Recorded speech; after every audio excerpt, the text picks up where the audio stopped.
What's going on, you guys? Big75 here, aka Vince Salerno. I am trying a new look for my YouTube videos and stuff. I'm in my room, in the process of getting some cool posters up right now. All I got is some artwork I did, some film reels, and what is that? Mission Impossible Ghost Protocol, the IMAX Experience poster. Yeah, that's a cool poster. Hopefully this part of the wall will be covered up with other cool posters once I get them hung up. But yeah, just letting you know, this will be my new kind of layout for YouTube videos going forward. It is trailer time. It's time to watch the first trailer for Spider-Man Far From Home. Now, I'm sure you're thinking, why is he reviewing this trailer like a month after it came out? Reason being is because my computer had some issues with it. I had to take it in, and I haven't had time to edit literally anything. I've been doing my podcast on my phone, but now I got it back and I can edit videos and make videos now, so excited to do that. Also, just so you guys know, I am battling a cold right now, so if my voice sounds really just stuffed up and weird, it's because I'm kind of sick. So I apologize, but I'm doing this anyways. The things I do for you people. Okay, well, let's not chat anymore about irrelevant stuff. Let's just cut to the trailer. I already recorded my reaction. You'll know that it's old because I clearly have facial hair, and in this one I don't. You'll see. Just cut to the reaction. Let's go. All right. The official trailer or teaser trailer for Spider-Man Far From Home is out. Computer's running a little slow today, so hopefully it doesn't stall on me. But let's watch this bad boy. Spider-Man 2, Far From Home.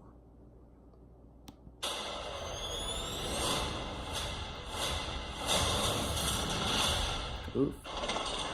Thank you, Spider-Man! What is this? That was so good. Hey, sorry I'm late. Happy. You look nice. Thank you. You too. Thank you. Your dress? Yes, it is. How'd you know? What just happened? Oh, that's hilarious. Planning a trip? Mm-hmm. Going to Europe. School trip. All right. Switch passport? Peter Parker, will you pick up a passport, please? Same old, same old. Need toothpaste? Pack your suit. I just want to go on my trip with my friends. Europe doesn't really need a friendly neighborhood Spider-Man. Ooh.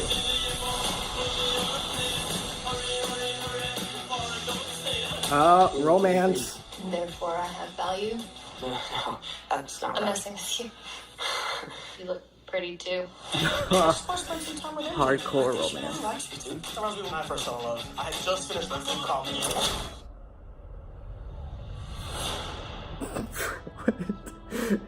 So nice to finally meet you, Spider-Man. Oh, Nick Fury. He's in this. Right. You're Nick Fury. Put some clothes on. Just go for a ride. Is he gonna be okay like that? Might want to turn him over so he doesn't swallow his tongue. I think Nick Fury just hijacked our summer vacation. Awesome! Ooh, there's a new suit. You got gifts, Parker, but you have a job to do. These elementals look cool. You're all alone. Your friends are in trouble. Another new suit. What are you going to do about it?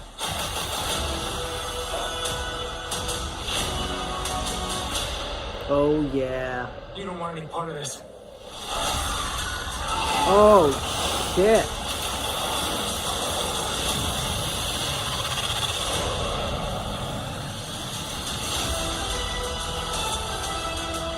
There's that Spider-Man theme.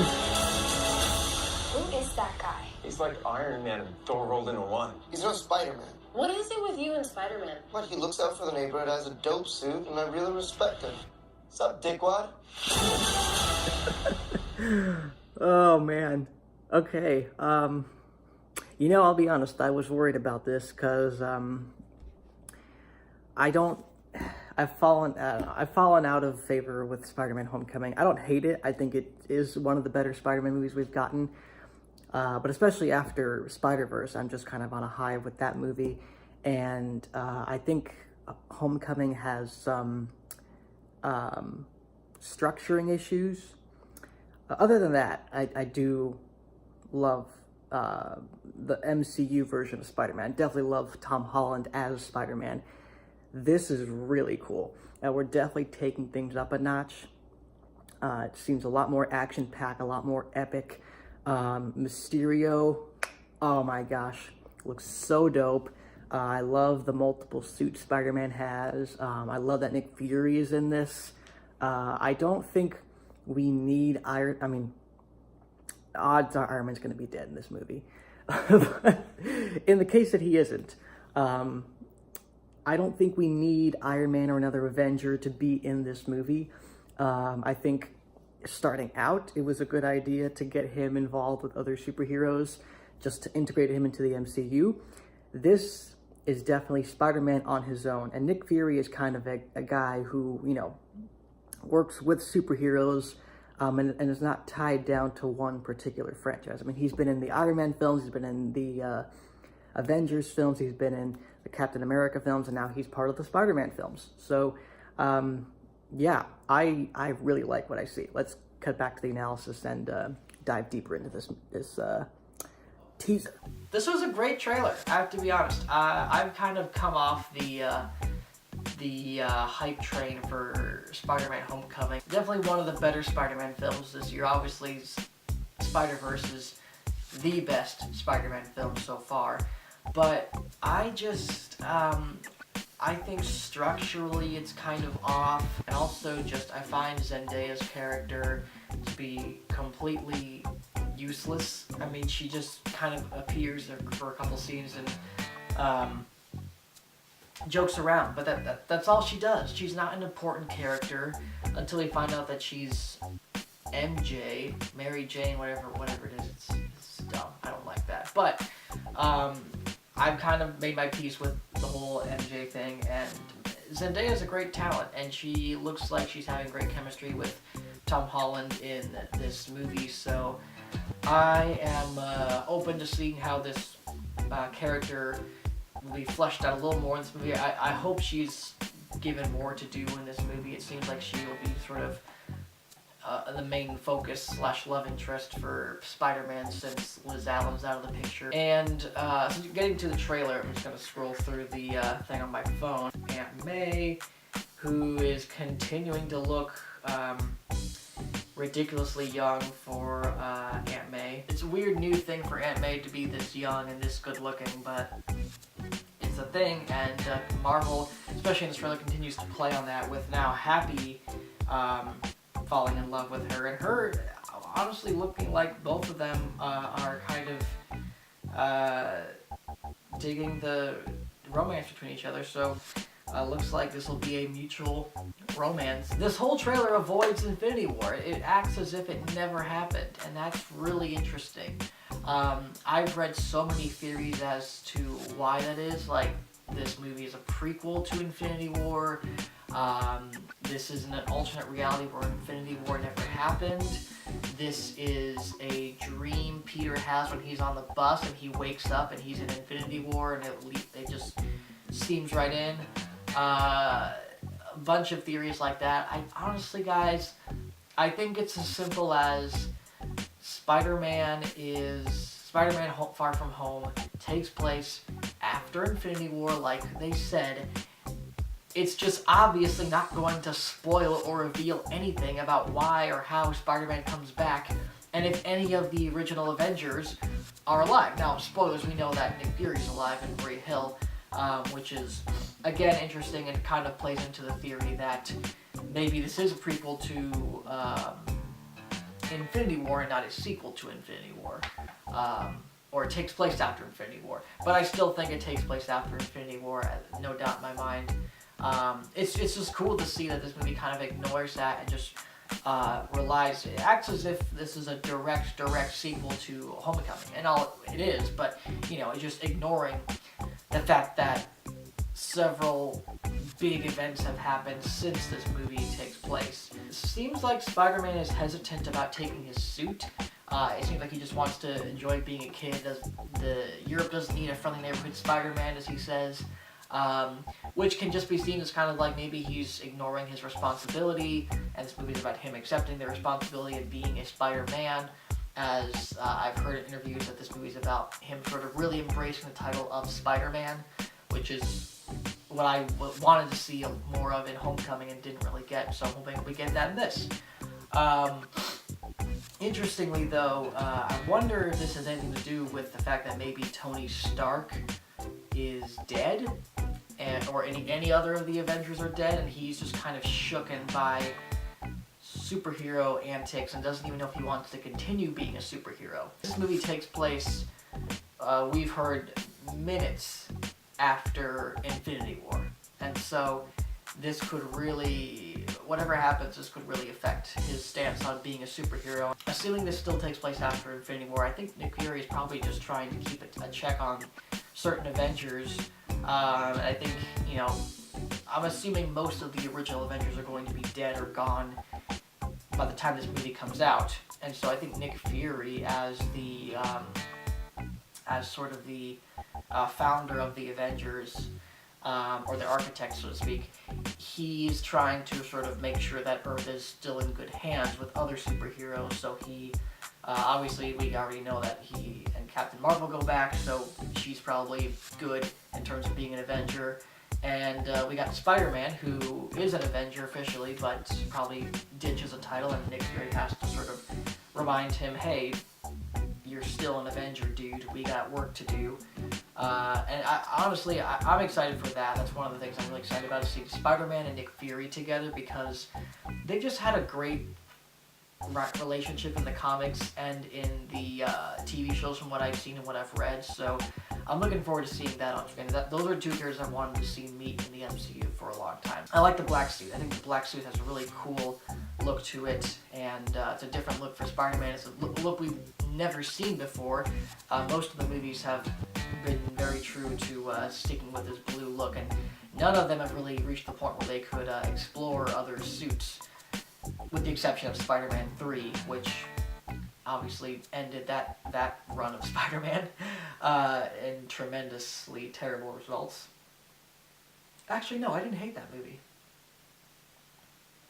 I didn't hate it. The pièce de résistance, I think, of this trailer is frickin' Jake Gyllenhaal as Mysterio. And holy crap, we only see him for like 10 seconds, but just the ability, the acting abilities of Jake Gyllenhaal and the presence he has, the commitment of every role he has is stellar. I mean, I just saw Velvet Buzzsaw. The movie's not that great, but he is great in it. And it seems like every role he takes, no matter how bizarre or simple, he gives 110%. And this small little bit of him, I just see the makings of a really great Marvel villain again. And the look of Mysterio is almost spot on to the comics. He's got the cape, he's got the orb, and he's got the green magic effects. He just looks dope. Maybe Jake Gyllenhaal sticks around and we get to see him play Mysterio for a couple of films, and maybe becomes like a villain in the vein of like Loki or something. I don't know. I'm just hoping he sticks around, because he looks like he could be a really great villain. We could see the setup of the Sinister Six. That'd be really cool. The Elementals, let's talk about those. They're these creatures, I don't know much about them, I haven't read much about them in comics, but they're kind of like riffs off of certain superheroes. There's like a fire dude, there's a who's supposed to be like Pyro or something like that. There's a sand or an earth dude who's supposed to be like Sandman, there's a water dude who's supposed to be like Hydro Man, and there's a electricity dude who's supposed to be like Electro. Why can't these guys just be Sandman, Hydro Man, and Electro, and whatever the fire dude's name is? Like, I don't understand why these have to be these offshoot, like, generic element bad guys. And so knowing that, I'm interested to see how these bad guys turn out, and how Jake Gyllenhaal's Mysterio plays into all this, because he's a villain. Let's be honest. The movie says that he's going to be a good guy and that him and Spider-Man are going to have a really strong bond, but I think that's a really clever way to set up a good relationship between the two of them, only to have that relationship be destroyed by something that happened in the movie. Overall, This movie looks so fun. I can't say it's one of my top anticipated movies of the year, but I'm really hoping it capitalized on everything that made Homecoming great, and kind of, I don't know, it just feels more action-packed, more like a Spider-Man movie. And by that I mean, like, we're getting closer to Spider-Man being a fully developed Spider-Man, whereas I thought Homecoming was kind of him sort of coming into his own as Spider-Man. And I shouldn't have had that anticipation walking in. But this movie, I think, is really going to be a chance for us to see Tom Holland's Peter Parker, really embrace being Spider-Man. And that's what I'm looking forward to the most. If you're an MCU fan and you're going to need some much needed levity after Endgame destroys us all, you're probably going to want to check this out. Thank you guys for watching this trailer reaction. Hope you guys enjoyed it. Again, sorry that it's so late.